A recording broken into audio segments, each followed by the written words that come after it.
Hi, everybody. It is December 8th, so we are on day 8 of 31 in our Selah in December series. I hope you're feeling refreshed. I hope you're feeling encouraged. I hope you're feeling God's presence more than you normally do.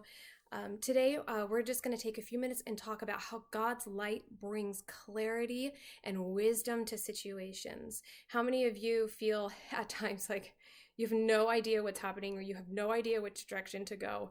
I know I do often, but we're told in the word, specifically in James, it says in James 1, it says, if any of you lacks wisdom, you should ask God, who gives generously to all without finding fault, and it will be given to you. So his word says that when we ask, his children ask for wisdom, he's going to give it, and not just a little bit, and not just for the one thing that you're facing, but his word says that he'll give it generously to us in abundance, an abundance of, overfilling, over measure. That's so awesome to know. But it says in verse 6, it says, but when you ask, you must believe and not doubt, because the one who doubts is like a wave of the sea, blown and tossed by the wind. So that confusion, that's the opposite. Confusion is the opposite of wisdom and clarity. And when we have that doubt, you can start to feel that tossing and that blowing and that uncertainty and that unstableness. And we all can do that at times. But I want to let you know that there's a warning that comes next. There's a warning for that mindset, that unhealthy culture of doubt and confusion. And his word tells us, it says that that person should not expect to receive anything from the Lord. So if we doubt the gift giver, we're putting ourselves in a position where we're not even able to receive the gifts that he has for us. So we ask for this wisdom. We ask and we believe in our heart and we trust that he's going to bring it to us. And then we'll start to sense that. We'll start to feel that kind of discernment, that clarity, that understanding of what his will is and what his heart is. And it says, though, that that person that does doubt, it says such a person, this is verse 8, is double-minded and unstable in all that they do. If you're not operating with wisdom, God's wisdom, first of all, if you're not operating in his wisdom, his understanding, you can bet that things are going to be a little double-minded and unstable, especially in the things that we're faced with, that we have to be present in, and we have to understand what we're doing and what God's telling us to do and what he's showing us to do. But it's not God's will for us to be confused. It's not God's will for us to be double-minded and unstable. He has wisdom and clarity available for us, for you right now in abundance.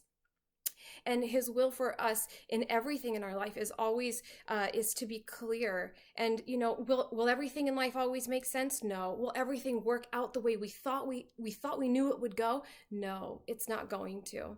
But I believe that there's an encouragement for some of us here this morning, wherever you're listening or wherever you're joining into to day 8, is that this life is temporary. And that's not to stir fear or doom at all. It should actually do the opposite. When we know that the things we're seeing are temporary, the life that we're living is just, we're passing by. We're of this world, but we're not of this world. Our final home is in heaven with God. So when we do face things sometimes that don't seem to go the way that we want, or we don't see clarity, or we don't have settledness or peace about it, those are times when we can just say, God, you know what? I'm going to rest in knowing that this is not the end. This is not the end of this situation or the end of this scenario. And that should stir hope. That should stir hope, because in him, when we're with him, we have all understanding. We'll have the fullness of knowledge, his word says. And that's something that we get to look forward to. So that should encourage you. But we have to stop imitating the ideals and the opinions of culture around us. But inwardly, we need to be transformed by the Holy Spirit through a total reformation of how we think. This will empower us to discern God's will as we live a beautiful life that's satisfying and perfect in his eyes, because that's really what it's all about. We want to discern, to understand what his heart is, what his mind is, so that we can see and move and act the way that he would. That's his heart for us too, that we would be that close, that intimate with him, that we would know what his heart is in all situations. And so there is nothing more important than living a life that's pleasing to God, and the supernatural wisdom that we can only receive through him. It will illuminate your path. And I just want to close with this one verse in James 3. It says, if you are wise, so again, we're hearing that wisdom word. If you are wise and understand God's ways, prove it by living an honorable life, doing good works with the humility that comes from wisdom. But the wisdom from above, so now we're going to get a picture of what wisdom from above looks like. It says, but the wisdom from above is first of all pure. It is also peace-loving, gentle at all times, and willing to yield to others. It is full of mercy and the fruit of good deeds.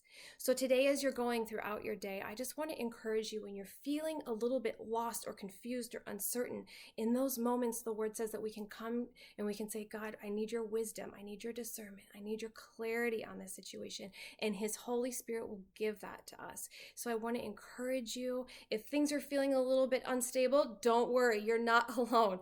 We're all feeling a little bit of that. But I want to encourage you that there's peace and clarity and wisdom available for you today, right now, where you're at for that situation that you're facing. All right. I love you guys. Have a great day.